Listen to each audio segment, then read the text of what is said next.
When I remarried at 55, I never told my new wife Mallory or her adult sons Jake and Derek that I wasn't just the building manager of Morrison Garden Complex. I owned the entire 12-unit property outright, built from insurance money and savings after my first wife Sarah passed. For 2 years I played the humble maintenance guy role, waiving late fees, covering small repairs, even helping with groceries when she claimed she was struggling post-divorce. She moved and broke, or so she said. We fell in love, and yesterday we said I do in the community room downstairs. This morning, less than 24 hours later, she threw my suitcase into the hallway, announced the apartment was now hers since we were married, and told me to find a smaller unit because Jake and Derek need stability, and I was just the manager with a maintenance job.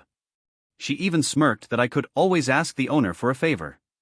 I stood in the corridor holding my bag, neighbors peeking outdoors, and calmly said, okay.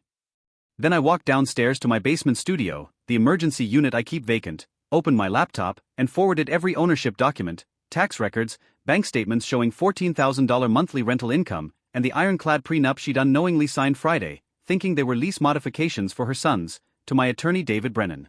By noon David had filed an emergency motion to void any spousal claim based on fraud. She'd lied about her finances, $620,000 plus from divorce/house sale hidden in offshore accounts she thought I didn't know about. The restraining order she rushed to get against me this afternoon?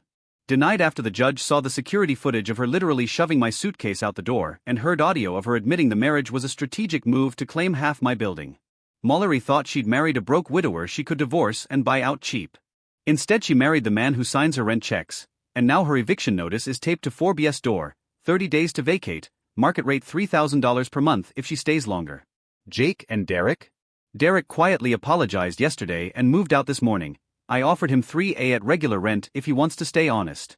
Jake chose to side with her and her new boyfriend Marcus, who's already being investigated for fraud in 3 states. The building tenants, Mrs. Patterson, Mr. Rodriguez, everyone who watched her treat me like trash, now know the full story. They've been bringing me casseroles and thank you notes ever since. Mallory's perfect family home dream? Evaporating faster than her hidden savings once the DA finishes tracing where Marcus really moved that $460,000. Sometimes the kindest thing you can do is let people show you exactly who they are, then treat them accordingly. I gave her stability when she had none. She repaid me by trying to steal mine. Now she gets to learn what real consequences feel like.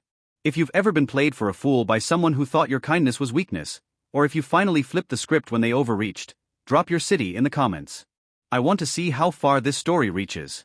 Like if you've been there, subscribe for more real talk lessons about protecting what's yours when family turns out to be a transaction. Because love is beautiful, until it isn't. And when it isn't, you don't owe anyone your dignity. Merry Christmas.